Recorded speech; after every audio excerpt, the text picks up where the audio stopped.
설날 특집 인터뷰 마련했습니다. 오늘은 공감센터 장성철 소장과 함께 지금 국민의힘, 보수정당 그리고 보수정치 세력이 과연 윤석열 탄핵 국면에서 다시 일어설 수 있는지, 이대로 절멸하고 말 것인지 여러분들께 집중적으로 분석해 드리겠습니다. 장성철 소장 오셨습니다. 어서 오십시오. 네, 안녕하세요. 자, 지금 이제 국민의힘이 네. 계속 추락하고 있다. 네. 그런데 이 추락이 어느 정도 최저점을 찍고 다시 반등을 할 것이냐, 아니면 이대로 그냥 끝이 나버릴 것이냐라고 하는, 일단 이 질문에는 어떻게 대답하시겠습니까? 현재로서는 지지율만 보면 반등했다고 본인들은 생각을 하고 있는데, 그것은 착시 효과라고 좀 생각이 들어요. 지지층이 상당히 결집되어 있고 보수파 진영과 그 지지자들이 과잉 흥분 상태에 있다. 그래서 여론조사에 적극적으로 응답을 하고 반응을 하는 것을 보이고 있는데, 그것을 우리에 대한 지지율이 올라가고 있다, 우리가 이번 대선에서도 한번 해볼 만하다, 이런 식으로 생각을 하고 있거든요. 그러니까 보수정당이 체질을 어떻게 바꿀 것이냐, 우리 사람을 어떻게 바꿀 것이냐, 우리 정체성을 어떻게 바꿀 것이냐, 이런 노력을 기울이지 않고 그냥 단순히 지지층만 바라보는 정치를 하고 있기 때문에, 이 상태로 가게 되면 저는 국민의힘은 가망성이 없는 정당이 된다, 그렇게 볼 수밖에 없죠. 자, 현상으로 보면 반등을 했다라는 데는 동의를 하십니까? 동의를 하죠. 그건. 그러면 과잉 표집이라는 것이, 네. 과표집 현상이라는 것이 여론조사상으로 잘못은 없지만 네. 여론을 그대로 반영하는 것이냐라고 했을 때는 좀 다르다고 저는 해석을 하거든요. 정확한 지적이세요. 예. 맞아요. 그러니까 아무리 봐도 이 전에 여론조사에 응답하는 분들과는 다르게 보수가 항상 한 150여 분 정도 진보보다 많이 응답을 하더라고요. 우리나라 보수 진영이 갑자기 비상계엄 실패와 윤석열 대통령 탄핵 심판이 진행되면서 갑자기 나는 보수야 라는 사람이 늘어났을 리는 없잖아요. 그러면 현실적으로 보수 지지층이 강하게 결집하고 있다, 결속하고 있다, 이러한 현상이 여론의 지지율 상승으로 나타나고 있다, 이렇게 봐야죠. 이것은 대단한 착시 효과다라고 볼 착시 수밖에 효과다. 없어요. 실제 민심과 여론조사 달라요. 결과는, 조사 결과가 조작이 되지 않았다 하더라도 네. 착시 현상이 있다. 조작은 아닌 것 같아요. 그렇죠. 어떠한 약간의 궤도 이탈, 바이어스 요 정도는 있는 것 같아요. 네. 그거는 여론조사 기법상 잡아들이거나 수정하기는 좀 어려운 것 같아요. 응답하는 분들이 계속 그렇게 응답을 하니까. 그런데 그것을 더 적극적으로 응답을 하고 반응을 하는 것은, 우리가 지금 뭉치지 않으면 큰일 나겠다, 정권 진짜 잃겠다, 윤석열 대통령 큰일 나겠다, 국민의힘 완전히 풍비박산 나겠다, 이렇게 생각하는 것 같아요. 자, 김문수 노동부 장관이 저렇게 대선 후보로 또는 1대1 대결 구도에서 이길 수도 있다라는 결과, 이거 어떻게 보세요? 그것도 이제 그것도 조작은 아닐 거 아닙니까? 조작은 아닌데 네. 착각이라고 볼 수밖에 없고, 그 시사저널 여론조사를 말씀하시는 것 같은데, 그 여론조사에서 제가 상당히 의아하게 보는 것은 호남의 지지율과 민심이에요. 거기서 뭐 28%, 25% 이렇게 나와요. 그거는 잘못된 여론조사라고 볼 수밖에 없죠. 우리가 보통 하우스 이펙터, 이제 조사 기관의 성격에 따라서 여론조사 결과가 일부가 뒤틀릴 수 있다, 어쩔 수 없는 것이다라고 하는데, 실제 지금 여론조사에 대해서 신뢰도는 어느 정도 갖고 계세요? 그 조작은 아니다라고는 정도 이야기하지만. 그런데 이제 정기현 대표님 더 잘 아시겠지만, 여론조사는 그 수치를 보는 것이 아니라 그냥 흐름을 보는 거잖아요. 근데 최근에 어쨌든 흐름을 보면은 국민의힘이 결속하고 있고 민주당이 정체거나 좀 지지율이 하락하고 있다, 이것은 민주당과 이재명 대표의 어떤 문제가 있는 것이 아닌가, 그냥 이 정도 수준으로 살펴봐야지, 이게 무슨 윤석열 대통령 탄핵을 반대하는 국민적인 의견이 많이 늘어났다, 뭐 내란죄가 아니다라고 생각하는 국민이 늘어났다, 이렇게 보기는 어려운 것 같아요. 자, 어쨌든 현상적으로는 이렇게 반등하는 분위기가 있다. 네. 그러면 그것을 이제 내용도 살펴봐야 하는데, 그 반등이 김문수라는 대선 후보로 나타나고 네. 정광훈이라는 사람을 중심으로 똘똘 뭉치고 있다. 내용에 대해서는 어떻습니까? 질적 평가를 하자면. 그게 건강한 여론조사 지표냐, 앞으로 저 여론조사 나오는 대로 국민의힘이 현재 입장을 견지를 하면 과연 지지율이 오르고 상승하는데 고착화가 되고 대선과 지방선거를 자신들이 원하는 쪽으로 이길 수가 있느냐, 원하는 결과를 나올 수가 있느냐, 그렇게 생각하기는 어려울 것 같아요. 계속 여론조사의 문제점은 말씀을 드렸고, 중도층의 반응도 상당히 그 여론조사를 보면은 의아한 부분들이 좀 많이 있어요. 그래서 그 여론조사만 갖고 국민의힘이 전략과 전술을 짜게 된다면 대단한 큰 실패를 맛볼 수밖에 없다. 그렇게 좀 말씀드리고 싶어요. 그 여론조사상의 흐름으로 보면 더 정광훈 중심으로 강성으로 극우적 성향을 보일 가능성이 높다 이렇게 이제 보시는 겁니까? 그 지금 신난 그룹이 있어요. 우리가 이제 김문수 장관을 띄웠다. 네. 역시 우리는 힘이 세구나. 그런 게 이제 극렬 보수 우파 유튜버들. 뭐 예를 들면은 뭐 고성국 TV, 신혜식 TV, 배승희, 홍철기, 뭐 서정욱 TV 이런 데서 엄청나게 띄우거든요. 그런 사람들이 야 역시 우리가 영향력이 세. 우리가 보수 우파 국민의힘을 주도할 수 있어. 이런 생각을 갖고 있거든요. 그분들이 막 띄우니까 그분들의 뭐 유튜버를 매일매일 보면서 세뇌당한 많은 국민의힘이나 보수파 지지자분들이 여론조사에서 상당히 강하게 반응을 하는 것이 아니냐 그렇게 생각이 드는데 바닥 민심이나 저희가 이제 쭉 다녀보면은 현장의 민심은 좀 달라요. 그래서 여론조사를 완전히 잘못됐다 무시하는 것은 아니라 그 흐름이 정확한 현재의 민심을 나타내긴 어렵다.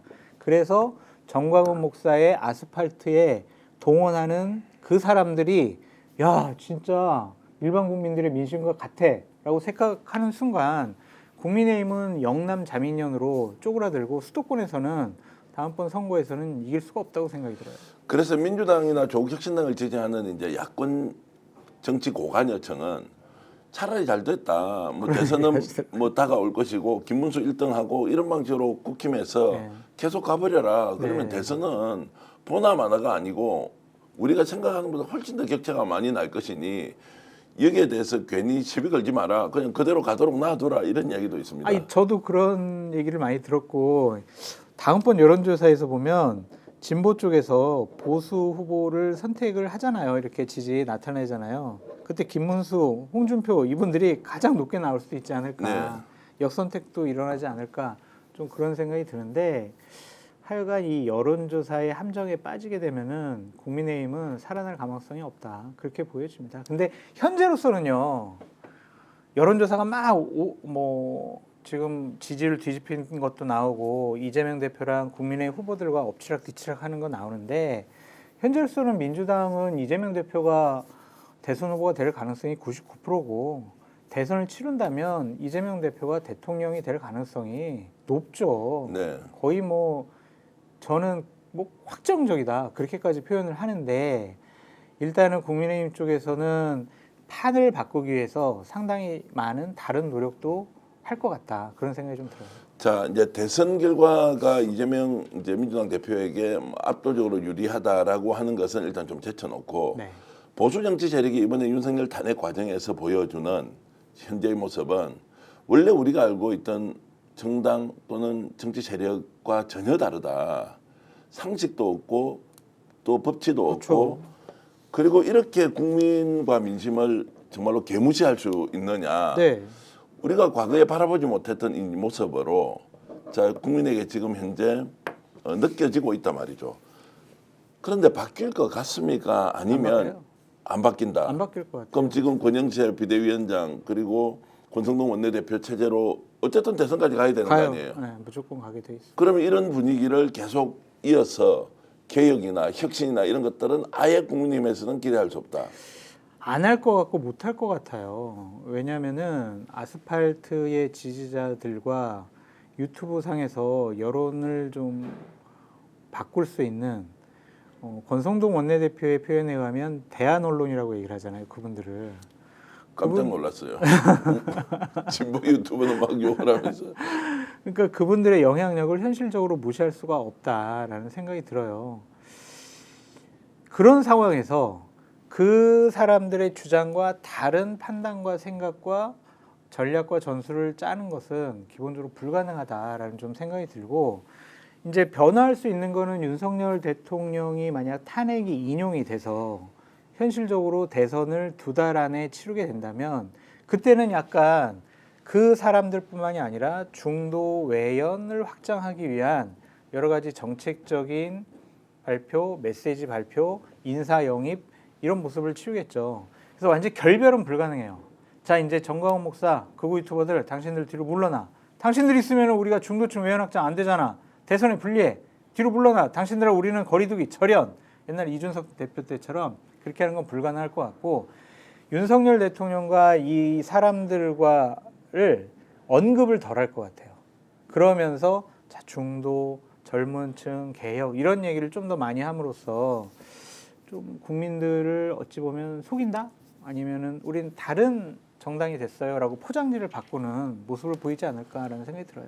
국힘이 지금 현재 상황에서 잘만 하면 이재명 후보가 민주당 대선 후보가 됐을 경우에 정권을 재창출할 수도 있다, 해볼만 하다라고 하는 의견이 나오는데 전문가로서 그게 실제 그럴 수 있느냐라는 좀 질문을 드리면 어떻습니까? 후보에 따라 다를 수도 있을 것 같아요. 후보에 따라 다를 수 있다. 김문수, 홍준표 후보 같은 경우에는 윤석열 정권 체제 하에서 혜택을 많이 본 분들이잖아요. 예. 그리고 지난 2년 한 8개월 동안 윤석열 대통령을 옹호하고 방어하고 그 입장을 대변을 했단 말이에요.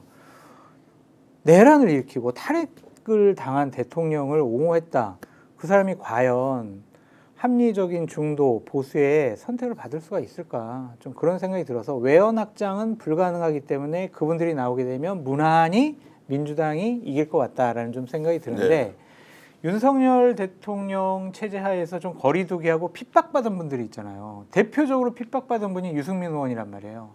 그리고 거리두기를 현명하게 했던 사람은 오세훈 서울시장이란 말이에요. 이런 분들이 본인들이 후보가 돼서 국민의힘과 윤석열 대통령을 좀 뒤로 물러뜨리고 내가 꿈꾸는 나라, 내가 생각하는 나라는 윤석열 대통령 시대와는 달라요. 이재명 대표랑 달라요. 이런 식으로 캠페인을 하면 어느 정도 좀 해볼 만하지 않을까 그런 생각도 있습니다. 자, 그러면 이제 조금 거꾸로 돌아가 보겠습니다. 윤석열 탄핵은 기정사실이죠. 이걸 가지고 탄핵된다 안 된다, 뭐 기각돼서 돌아올 것이다라고 하는 논의는 명절 특집 인터뷰에서는 그다지 의미가 없죠. 끔찍해요. 돌아온다고 생각을 하면 끔찍하고 인용이 될 가능성이 99%다. 예. 그런 그리고 생각이 99%부터 보통 99.9%까지 있더라고요. 어쨌든 이제 이 부분은 뭐 차치하고 시청자 여러분은 일단 기정사실로 해도 탄핵을 될것 기정사실로 해놓고 이제 국민의힘을 비롯한 이제 보수정당, 보수정치 세력이 어떻게 재편될 것인가의 문제를 장성철 소장과 함께 이제 얘기 나누고 있는데요. 조금 전에 하셨던 말씀 결국 후보 전략에 따라서 맞아요. 이재명 이제 대표와 제대로 한번 붙을 사람이 나올 수도 있고 후보 전략이 잘못돼 버리면 아예 하나마나 하는 게임이 될 것이다라고 했는데 하나만 더 말씀드릴게요. 네. 지금 국민의힘과 보수파 쪽에서 정치를 하지 않은 다른 사람을 우리가 예전에 윤석열 후보를 영입했던 것처럼 한번 해볼까라는 움직임과 분위기가 있어요. 그게 이제 대표적인 게 이창용 한국은행 총재인데 네. 그 사람을 영입을 함으로써 우리가 기존 정치판의 판을 한번 흔들어 보겠다. 새로운 사람이다. 뭐 윤석열 대통령과 그렇게 관계도 없고 경제와 민생이 어려운데 경제 전문가고 뭐 그렇게 이미지가 나쁜 사람도 아니고 포장지만 새롭게 싹 하고 윤핵관들이나 권영세, 권성동 의원이 주도권을 놓치지 않겠다라는 결심을 하게 되면 외부에서 영입해가지고 자자자 당신은 얼굴 마담해 우리가 다 뒷받침해줄게 이러면서 영남권 의원들을 똘똘 뭉치게 해서 당원들을 또 똘똘 뭉치게 해서 당내 경선을 하게 됐을 때 그 새로 영입해온 사람을 전격적으로 후보 내세울 수도 있지 않을까 그런 생각도 들더라고요. 짧은 시간에 가능하겠습니까? 2달 정도인데. 저는 이제 회의적으로 보는데 네. 그러한 움직임이 있고 그러한 전략과 전술을 짜는 사람이 있다라는 것만 우리 시청자분들께서 한번 유의 깊게 한번 살펴보시면 좋겠다. 자, 그러면 세 가지 이제 가정을 했습니다. 첫 번째는 윤석열과 친했지만 아주 스트롱맨이라고 네. 하는 이제 홍준표, 그다음에 김문수 이제 이런 사람이 나오는 경우. 두 번째는 그나마 보수 정치 세력 내부에서 개혁 성향을 가지고 있는 유승민. 네. 거기는 오세훈. 이준석도 포함될 수 있습니까? 어쨌든 네. 약간 별도로 이제 네. 얘기를 하기로 하고 이제 오세훈 정도 있을 테고. 세 번째는 제3의 인물을 발굴해서 아예 대선에 이제 선수로 띄워보자라는 것인데, 자, 가능성을 놓고 보면 장성철 소장 1번, 2번, 3번 중에서 현재로서는 어떻습니까? 김문수, 홍준표죠. 김문수, 홍준표로 그냥 가는 거죠. 왜냐면은 예. 국민의힘 당원 당규 있잖아요. 대선 후보 선출 규정이 당원 50% 그리고 국민의힘과 무당층의 일반 국민 여론조사 50%란 말이에요. 그러면은 지금 국민의힘 지지층이나 당원들은 윤석열 대통령 지금 억울한데 이런 생각을 많이 하고 있잖아요. 그런 당원들과 국민의힘 지지층을 대상으로 여론조사하고 현장에서 투표를 하게 된다면은 그분들이 오세훈이나 유승민을 찍지는 않겠죠. 그래도 정치 고관여층이고 이게 대통령 선거라는 특수성을 감안했을 때 이 사람들도 좀 정무적으로 판단을 해서 아니 1등 후보를 내야 되는데 결국에는 필패 후보다라고 인식을 할 가능성은 없습니까? 저희는 당연히 그렇게 생각을 하는데 김문수 후보나 홍준표 후보 쪽에서 봐라 여론조사 봐라 내가 가장 경쟁력이 세지 않냐. 우리 설날 전에도 많은 양자대결 여론조사 나왔잖아요. 김문수 후보가 뭐 이재명 대표를 앞서는 여론조사도 나왔단 말이에요. 현실적으로 보여주면 어떡할 거예요. 바로 여론조사 수치에서 내가 오세훈, 유승민보다 훨씬 더 이재명 대표 상대로 경쟁력이 있고 나 이기는 여론조사 나왔다. 그럼 당원들이 그건 아닌 것 같은데 너는 외연 확장이 없잖아. 어떻게 이렇게 생각을 해요. 당사자는 되든 안 되든 뭐 1등 후보가 되어서 뛰는 게 훨씬 더 정치적으로 이익이니까 그렇죠. 포기할 리가 없는 거죠. 네. 그리고 윤핵관들이나 우리 쌍권 체제에 있는 지도부들이 자, 뭐 김문수 좀 세워놓고 우리가 한번 여러 가지 분위기 만들어가자. 솔직히 오세훈이나 유승민은 부담스럽잖아요. 말도 잘 안 들을 것 같고 우리랑 차별할 것 같고. 근데 김문수, 홍준표는 이제 말 잘 들을 수 있을 것 같거든. 그러니까 그쪽으로 분위기를 몰고 갈 수도 있겠죠. 자 그러면은 이제 필패 카드지만 현실적으로는 국민의힘에서는 김문수 그리고 홍준표 이런 이제 스트롱맨 쪽으로 갈 가능성이 현재로서는 높다. 네. 높다. 그러면 체제도 바뀌지 않으면 결국 권성동 지금 권영세 비대위원장도 뭐 결론 나오는 건 받아들여야 하니까 그 상황에서 대선을 치를 가능성이 높다. 높다고 하면 우리가 이제 100을 놓고 예를 들어 이 두 사람 중에서 대선 후보가 될 가능성, 두 번째 우리가 얘기했던 개혁 후보가 될 가능성, 세 번째는 제3의 인물이 될 가능성, 이걸 비율로 좀 나눠서 보면은 한 70% 이상 정도 됩니까? 전 70% 이상은 그래도 오세훈, 유승민 중에 되지 않을까 좀 그런 생각이 그래요? 들어요. 네. 오히려 이제 스트롱맨은 어려울 것이다라고 보는 거고. 지금은 아까 말씀드렸듯이 보수 지지층들이 과잉 흥분 상태거든요.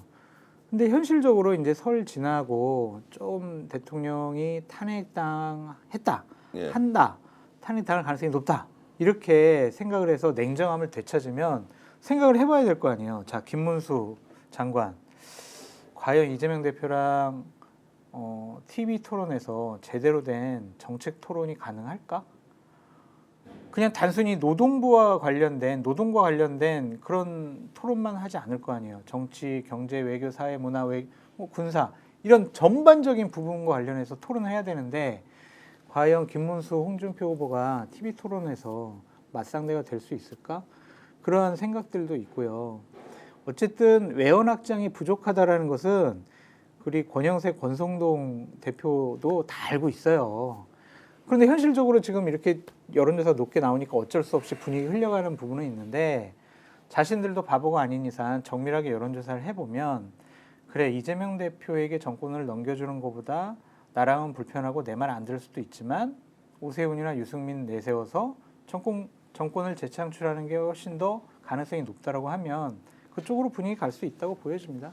자 지금 이제 그것은 이제 결국 탄핵이 결정 나는 시점에 여론이 이제 어떻게 이제 돌아가느냐가 굉장히 중요하다는 거고 그러면은 윤석열 탄핵을 기정사실로 놓고 봤을 때 혹시 지금처럼 막 폭동 일으키는 세력들 있잖아요.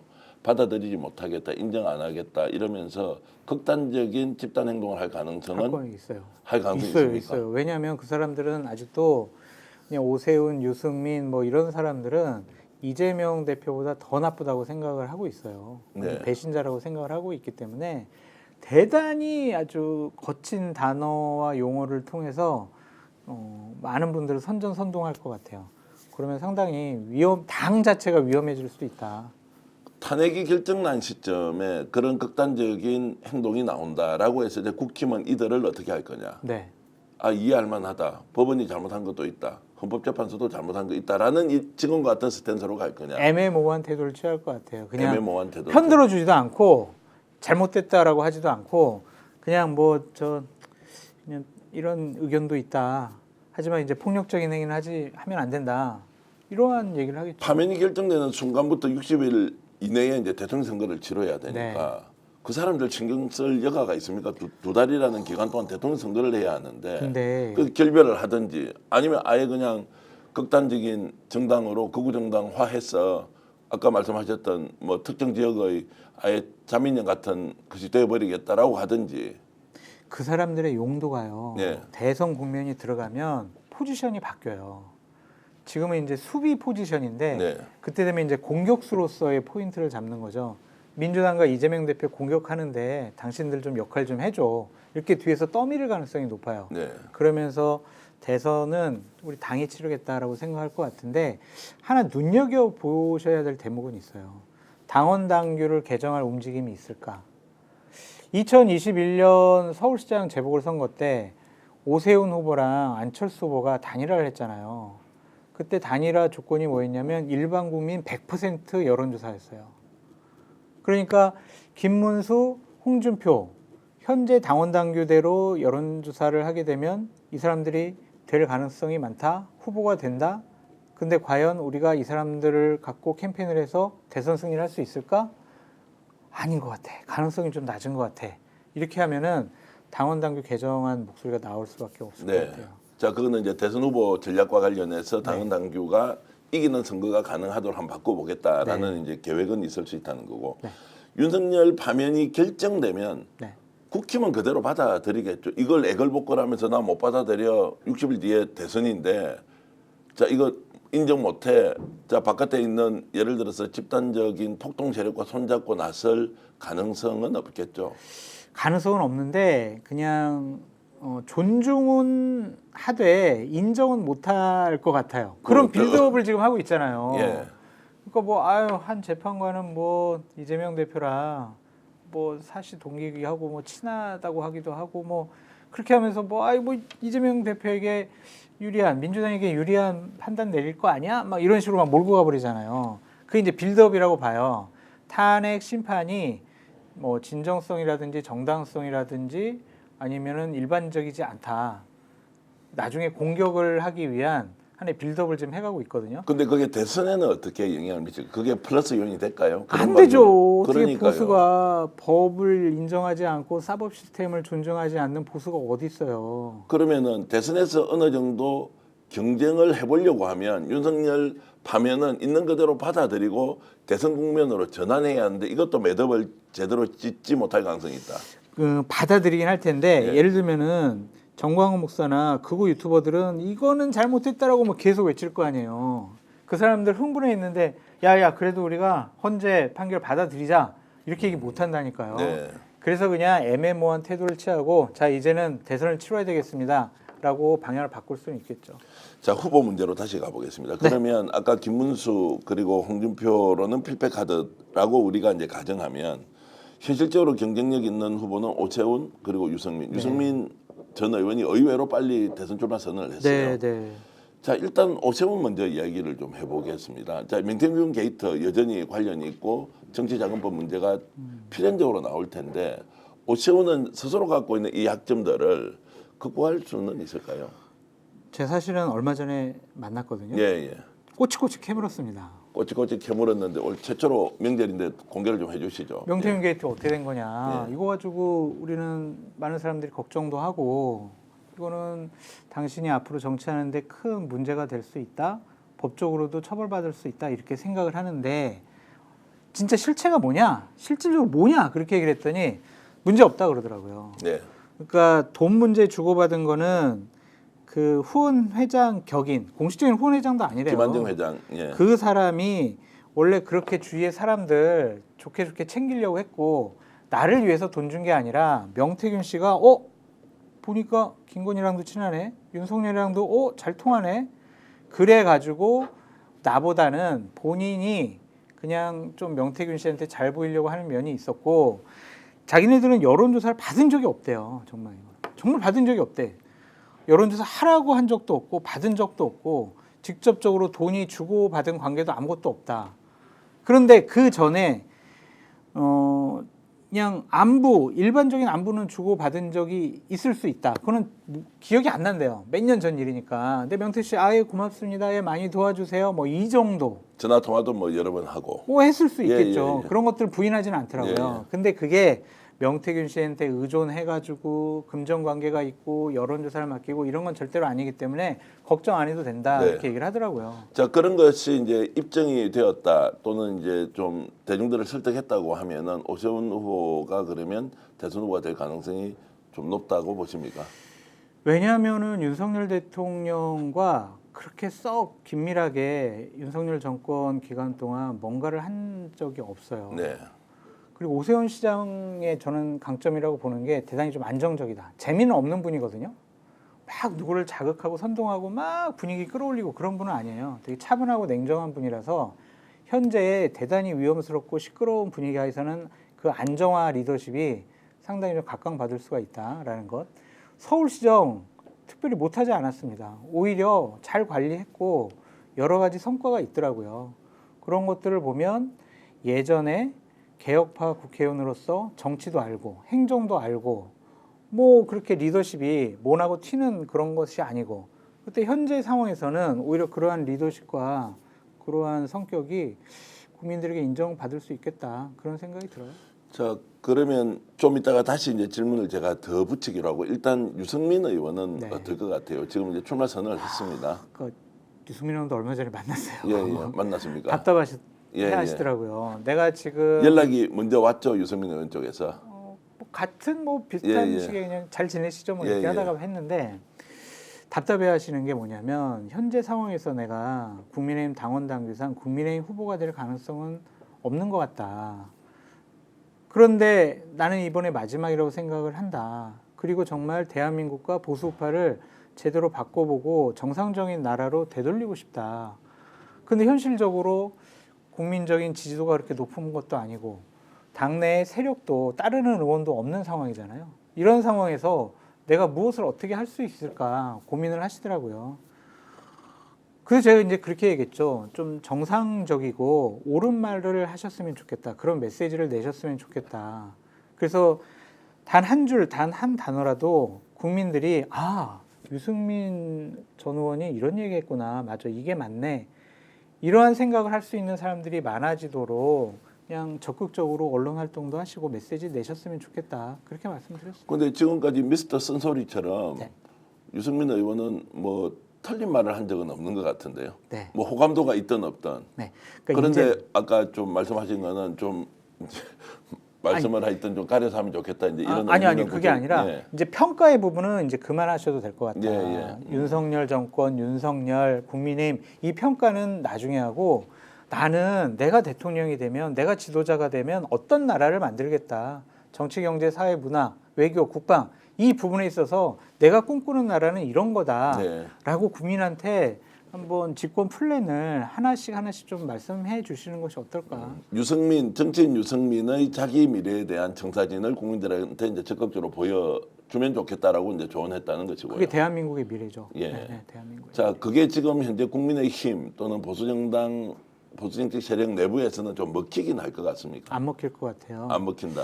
안 먹히니까 지금 김문수 홍준표가 뜨는 거라고 예. 생각이 들고 아까도 말씀드렸지만 국민의힘 의원들 중에서 지도부 중에서 유승민 전 의원에게 우호적인 분들이 없더라고요. 실제 없습니까?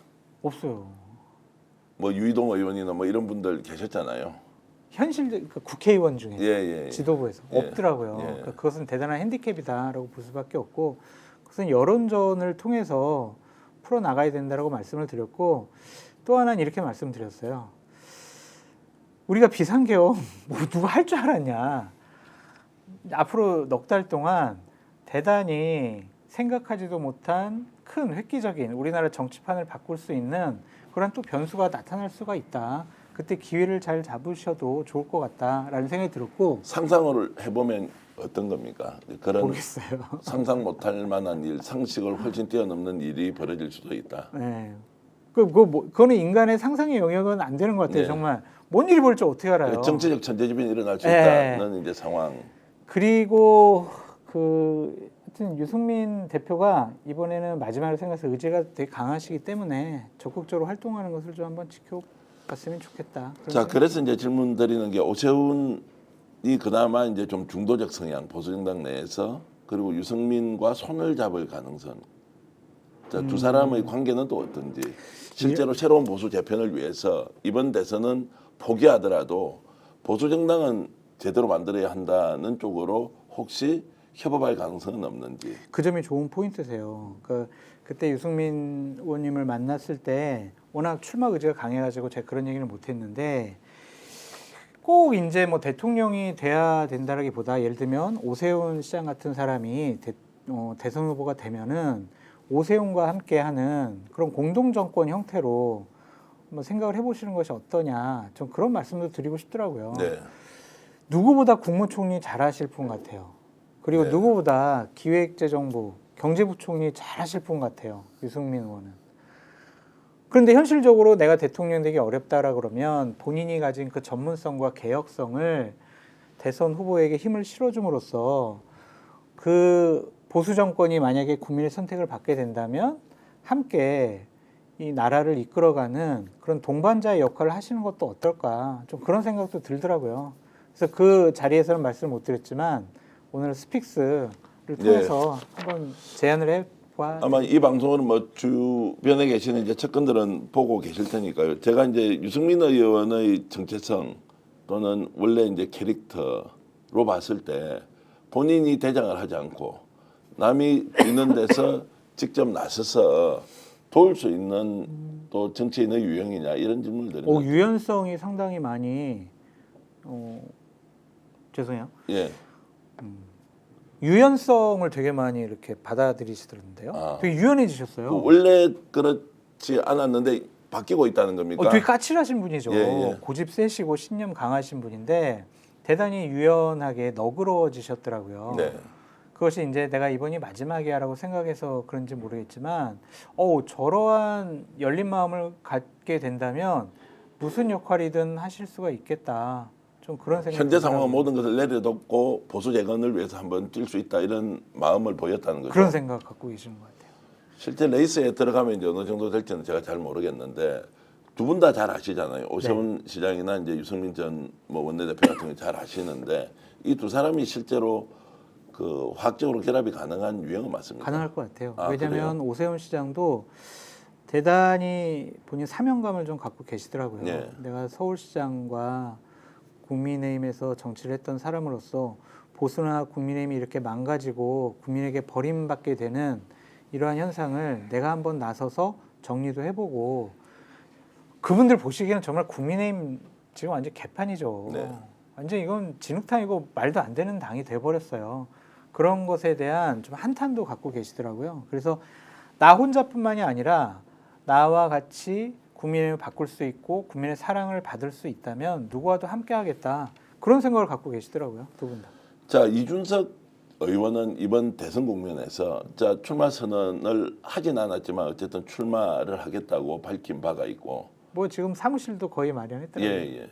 그러면 독자 노선으로 갑니까? 아니면 후보 단일화 쪽으로 갈 가능성이 있습니까? 어떻습니까? 끝까지 독자 노선을 갖게 될 것 같아요. 그래요? 네, 그냥 예를 들면 예전에 윤석열, 안철수 이렇게 해가지고 단일화했던 그런 형식 가지고는 이준석 대표가 국민의힘과 힘을 합칠 가능성은 전혀 없는 것 같아요. 전혀 없습니까? 전혀 없어요. 근데 지금 여론조사를 보면 5에서 한 10% 정도 3자 대결 때 나오던데 국민의힘으로서는 그 표가 민주당보다는 우리를 지지하는 보수파를 지지하는 표일 거라고 생각을 할 거란 말이에요. 그럼 나중 되면은 이준석 대표에게 상당히 많은 지분을 내주면서 단일화하자고 할 가능성도 있어 보여요. 그러면 네. 이준석 대표는 거의 당 대표의 역할 아니면 거의 전권을 주는 그러한 제안이 아니면은 받아들이지 않을 것 같아요. 그게 지금 천하람 원내대표가 더 강경해요. 네. 이준석이 국민의힘과 단일하고 국민의힘 들어간다고 하더라도 내가 모든 것을 갈고 목덜미를 잡아서라도 국민의힘과 단일화 못하게 하겠습니다. 이런 식으로 공개적으로 얘기하거든요. 후보가 홍준표, 김문수가 아니어도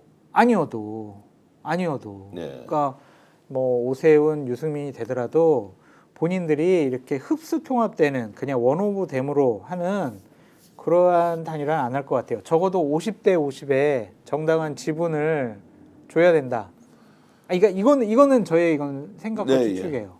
그분들은 전혀 생각하지 않고 있어요. 자, 그것이 이제 현실 정치에서 드러나면 이번 대선 과정에서 캐스팅보터 역할을 하면서 가장 큰 정치적 지분을 확보할 수 있는 쪽은 이준석과 천하람을 비롯한 개혁진단 그룹이다. 그렇게 될 수가 있겠죠. 네. 어쨌든 뭐 20, 30대 남성층에는 강한 소구력을 갖고 있는 분들이기 때문에 그리고 그분들 화력이 대단히 세잖아요. 네. 그분들이 같은 편이 돼가지고 이재명 대표와 민주당을 공격하게 된다면 정말 화력이 10배 이상, 그 2배가 아니라 10배 이상 높아진다고 볼 수밖에 없거든요. 그렇다면 국민의힘으로서도 그분들의 역할에 대해서는 당연히 생각할 수밖에 없겠죠. 자, 민주당과 그렇게 해서 이제 대선의 1대1 구도가 만들어졌다라고 했을 때 대선 치러볼 만하다. 그래도 민주당이 훨씬 더 유리하다. 이 부분은 어떻게 보세요? 기본적인 전제 조건은요. 예. 저는 국민의힘이 이번에 대선 후보를 내는 것은 말이 안 된다고 생각을 해요. 예. 자신들이 밀어가지고 당선시킨 대통령이 비상계엄이라는 허무맹랑한 짓을 했고 만약 탄핵이 돼서 인용이 되면 무슨 염치로 뭘 가지고 국민들께 저희 당 후보를 찍어주세요 이렇게 하겠냐고요. 그것은 염치가 없는 행위다. 근데 하지만 현실적으로 지지하는 사람들, 지지하는 지역이 있기 때문에 대선 후보는 안 낼 수는 없겠지만 어쨌든 국민의힘이 선거 캠페인하기는 상당히 어렵다라는 차원에서 지금 선거를 치르게 되면 이재명 대표가 대통령이 될 가능성이 높다라고 봐야 되겠죠. 그러니까 대선 후보 전략이라는 것이 결국 대선 자체에 있는 것처럼 보이지만 대선 이후에 보수 정치 세력의 재편 과정에서 어떤 이제 일종의 밑거름이 되느냐 이제 이런 부분을 더 중요시하는 것 같습니다. 근데 정기현 대표님 아시겠지만은 대선에서 이기게 되면 국민의힘은 개혁과 쇄신의 길을 갈 수가 있지만 예. 대선에서 져버리게 되면요 더 위축되고 더 웅크러들 거예요. 울타리 더 세게 쳐가지고 이제 중도 외연 확장은 이제 상관이 없어요. 일단은 우리끼리 뭉쳐가지고 살아보자. 단일대우 형성 이렇게 강압할 가능성이 더 높아 보이거든요. 그래서 자칫 잘못하면 진짜 대선 후에 국민의힘이라는 정당이 다음번 총선 때까지 상당히 정당 활동을 제대로 할 수 있을까? 그런 생각도 듭니다. 근데 의미 있는 성적을 내면 의미 있는 성적? 예, 의미 있는 성적. 대선에서 이긴다? 뭐 이기기는 저는 어렵다고 네. 보니까요. 그러니까 대선에서 패배하더라도 대선 후보를 중심으로 자 국민의힘이 앞으로 보수정당으로 어떻게 안 돼요. 이제 재탄생할 것이냐 이 안 돼요. 아젠다를 던지고 아니, 동의를 받는. 불가능해요. 영남권 의원들이 거의 70%잖아요. 예. 그분들은 대선에서 지면 더 이제 이재명 대통령 나빠, 민주당 나빠 그렇게 세게 공격할 수밖에 없잖아요. 그러면 대선 후보도 뭐 다 그냥 대선 후보는 아웃돼버리는 정계 거- 은퇴죠. 예, 이제 정계 그분들은. 은퇴해버리는. 정계 은퇴고 영남권의 의원들이 자신들의 기득권과 카르텔을 지키기 위해서 자신들의 이익을 대변하는 사람을 당 대표 만들 가능성이 높죠. 그때 되면 더 심할 걸요. 전당대회 열 거 아니에요. 예. 그럼 당원들 거의 50%가 영남권 당원들인데 자신들의 이익을 지키기 위해서는 그쪽 지역의 의원들 중에 한 분을 뭐 당대표로 만들 수가 있겠죠. 더 강한 투쟁력을 원해요. 그러면서 오히려 김문수, 홍준표 이런 분들이 당대표가 될 가능성도 더 높아 보여요. 근데 최소한 대선 국면에서 민주당과 국힘의 대선 후보가 경쟁을 하려면 윤석열에 대한 평가를 해야 될 거 아니에요. 탄핵에 대한 평가해야 될 거 아니에요. 그러려면 이것은 잘못됐고 비판하고 그러나 우리한테 기회를 주면 이런 나라를 만들겠다라고 하는 것은 어쨌든 표현상으로는 다 쇄신 그리고 뭔가 변화를 외쳐서 국민들한테 뭐 지지를 받을 거 아니에요. 그런데 대선에서 패배했다. 야 이거 다 없어진 거야. 더 세게 나가겠다. 더 강경 노선이다. 이렇게 갈 수가 있나요? 홍준표, 김문수 후보는요. 대선 토론 과정이 벌어지게 되면은요. 윤석열이 뭘 잘못했습니까? 이럴 사람이에요. 이재명 대표 당신이 더 나쁘지 하면서 대장동부터 시작해서 막 얘기할 거라고요. 그렇게 상황을 논리적인 전개를 이재명 당신이 더 나쁜 사람이야라고 네. 돌릴 가능성이 있단 말이에요. 그런 상황에서 윤석열 대통령, 김건희가 뭘 잘못했고 이런 것은 언급도 안 하고 당신이 더 나쁘다 이럴 거예요. 그런데 오세훈과 유승민은 어느 정도 차별화를 할 수는 예, 있겠죠. 그래서 후보에 따라 좀 달라질 거다. 좀 후보에 그렇게 따라 다르다. 달라질 자 그러면 지금 이제 국민의힘 내부 기류 방법론은 네. 이제 현실적 판단이 하나 있고 또 기대 섞인 또 전망이 이제 있다고 두 개를 나누어서 보면 그렇죠. 현재로서는 지금 김문수 그리고 홍준표 중에서 한 사람이 대선 후보가 될 가능성이 높다고 이렇게 보십니까? 그러니까 그분들은 이래요. 김문수가 저렇게 높게 나오고 경쟁력 있다라고 하면 우리가 저걸 인위적으로는 바꿀 수는 없지. 그런 생각을 갖고 있더라고요. 예. 그러니까 당원 당규 개정도 안 하고 그냥 이대로 쭉 가겠다라는 거예요. 뭐 이길 수도 있다 그러는 수치가 나오니까 우리가 어쩔 수 없다. 그런데 만약에 이제 유승민이나 오세훈 시장이 더 경쟁력이 많다라고 한다면 아까 말씀드린 당원 당규 대선 후보 선출 규정을 바꿀 움직임도 나올 수가 있다. 그래서 저는 흐름의 바로미터가 그 경선 룰을 바꾸냐 안 바꾸냐 그것이 그냥 김문수, 홍준표로 가냐 아니면 오세훈, 유승민에게도 길을 열어주느냐 그거의 바로미터라고 보여져요. 그래서 그거는 이제 탄핵이 인용될 때쯤 해서 네. 어떠한 논의가 오가는지 지켜봐야 될 것 같은데 현재로서는 뭐 김문수, 홍준표가 1등 나오면 그냥 글로 가야지 그런 생각을 갖고 있다고 현재는 하더라고요. 그렇고 이제 그나마 이제 경쟁을 해보려면 오세훈 뭐 유승민 류가 이제 되는 것이 더 나을 수도 있다. 근데 그거는 수치로 입증을 해줘야 돼요. 수치로 입증을 하려면 당헌 당규를 바꾸는 수밖에 없다. 아니요. 그러니까 설에 나온 여론조사에서 정말 오세훈과 유승민이 외연 확장이 더 있고 이재명 상대로 훨씬 더 경쟁력이 있네라는 수치를 보여줘야 그래 우리 당원 당규 좀 룰은 개정해야 될 것 같아 이렇게 흐름이 갈 것 같다는 거죠. 제3 후보는 어떻습니까? 지금 뭐 말씀 들어보면 뭐 제1안, 제2안이 차지하는 이게 이제 범위가 워낙 넓고 깊어서 제3 후보는 들어갈 틈이 없을 것 같은데. 이청용 한국은행 총재에 대해서 상당히 국민의힘 쪽에서 막 세게 전략도 짜고 영입을 해야 된다라는 목소리를 높이고 있는 거는 사실이에요. 근데 정치를 안 해본 분이 정치를 하다 보니까 나라가 이 모양 이 꼴이 됐는데 아무리 인품 훌륭하고 경제적으로 식견과 뭐 여러 가지 높다고 하더라도 너무 현재 위험한 대한민국을 이끌어 나갈 수 있는 리더십이 있느냐 그러한 반론도 있더라고요. 그래서 이번에는 지도부에서 또 윤핵관들 중 일부가 우리가 좀 외부에 영입해가지고 이창용 같은 사람 세우자 우리 주도권 계속 유지할 수 있어 그게 대선 승리 가능성이 높아 이렇게 판단하더라도 당원들이나 아니면은 보수 언론 쪽에서는 그 부분에 대해서는 좀 X표 치지 않을까라는 생각이 듭니다. 지금 주류의 분위기가 제3 후보를 영입하자 이런 것은 아니죠. 네, 그냥 한 10% 정도 네. 이것도 한번 우리 염두에 보고 한번 논의해 볼까? 네. 뭐 이러한 작전도 한번 짜볼까? 그런 생각을 갖고 있는 거죠. 근데 오늘 말씀을 전체적으로 좀 종합해 보면 국힘이 그래도 대선 준비를 하고 있긴 확실히 있네요. 권영세 비대위원장이 우리 설 전에는 우리 조기 대선 준비 안 해요 이렇게 얘기를 하는데 지금 탄핵도 안 당했는데 조기 대선 준비해요라고 하면은 야 너희들은 지금 대통령 탄핵을 인정하는 거야? 이렇게 또 정광훈 목사나 극렬한 유튜브들한테 공격당할 수가 있어요. 그러니까 실무적으로야 차분히 준비를 하겠지만은 공식적으로는 저희는 지금 조기 대선 준비 안 합니다. 이렇게 얘기하겠죠. 자, 장 소장이 전망하는 윤석열 파면 결정은 언제쯤 이루어질 것 같습니다. 한 3월 18일 정도로 3월 예상해요. 18일요. 날짜는 그러니까 또 특정하시는 이유가 있습니까? 2말 3초 보통 이야기 나오던데. 그거 많이 얘기를 하시는데 네. 저는 중간중간 윤석열 대통령이 저 할 말이 있거든요. 저 증인 좀 더 채택해 주세요. 라고 하면서 시간을 질질 끌 것 같다. 네. 그래서 저는 3월 말 4월 초쯤 될 거다. 왜냐하면 4월 18일 이전에는 헌재에서 무조건 판결을 내릴 거 아니에요. 예, 두 명이 없어지니까. 그래서 저는 3월 말 4월 초라고 생각을 했는데 최근에 윤석열 대통령과 김용현 전 장관이 헌재에 출석해가지고 하는 얘기를 들어보니까 헌법재판관들도 이상한 햇소리 하고 있네. 우리가 저 얘기를 계속 들어야 되나? 그런 생각을 할 것 같아요. 그래서 어느 정도 윤석열 대통령 측의 얘기는 들어주겠지만 그거를 무한정으로 들어주지는 않을 것 같다. 그래서 저는 시기가 한 보름에서 20일 정도 앞당겨져서 3월 18일쯤 그때 화요일이거든요. 네, 예. 그러면 이제 대선도 이제 화요일 수요일 날 열리게 되니까 그때쯤 그러면은 이제 5월 17일 날 대선이 이루어질 가능성이 높다. 그렇죠. 이제 5월 대선을 이제 일단 이제 전망하시는 거고. 5월 초중순 중순쯤에는 대선은 이루어질 것 같아요. 대선이 이루어진다. 자, 민주당과 국힘 후보 간 경쟁을 했습니다.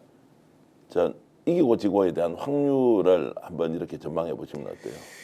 0.1%라도 선거에서 높다라고 전망을 하면 예. 거의 이거는 100%라고 볼 수밖에 없잖아요. 예. 0.1% 높아도 이 선거 이기는 거니까. 예, 현재로서는 이재명 대표가 이길 가능성이 99%죠. 99%다.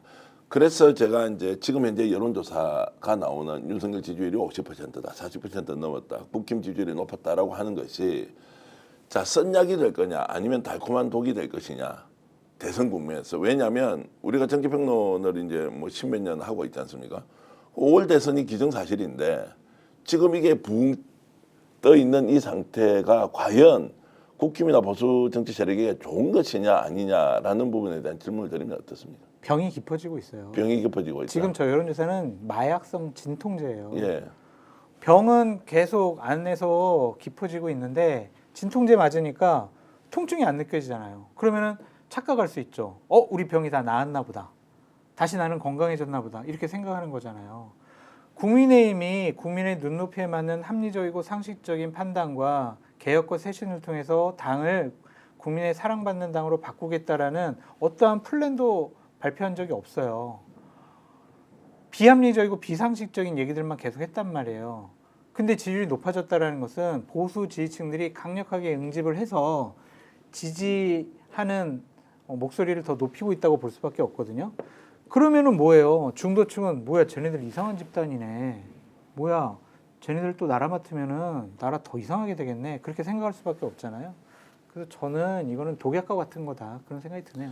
지금 현재 여론조사 결과 그리고 지금 국힘에 대한 지지율이 엄청 높아지고 있다라는 것이 실제 대선 국면에 도움이 전혀 되지 않을 것이다. 쇄신 경쟁, 혁신 경쟁을 해야 함에도 불구하고 어떤 부분을 반성해야 할지도 모르고 상대가 뭔가 잘못하고 그걸 반사이익을 보겠다고 하는 이 방식이 민주당에 더 유리할지 국힘에 더 유리할지 여러분들 잘 생각해 보시면 좋겠습니다. 오늘 장성철 소장을 통해서 우리가 지금 놓치고 있는 국힘 내부가 어떻게 흘러가는지, 후보 구도는 어떻게 되는지, 대선은 언제쯤 치를 것인지 함께 얘기 나눠봤는데요. 자, 명절에 많은 분들과 여러분 정책 견해를 공유하실 텐데요. 오늘 이 토론이 여러분들께 좀 참고가 되었으면 좋겠습니다. 자, 장성철 소장님 이렇게 명절에 나와주셔서 감사드리고요. 제가 감사합니다. 예, 시청자 여러분께도 오늘 특집 인터뷰 장성철 소장과 함께 진행했다는 거 말씀드리면서 방송 모두 마치겠습니다. 구독, 좋아요는 저희들에게 큰 힘이 됩니다. 늘 이렇게 응원해 주신 점 감사드립니다. 여러분 고맙습니다. 감사합니다.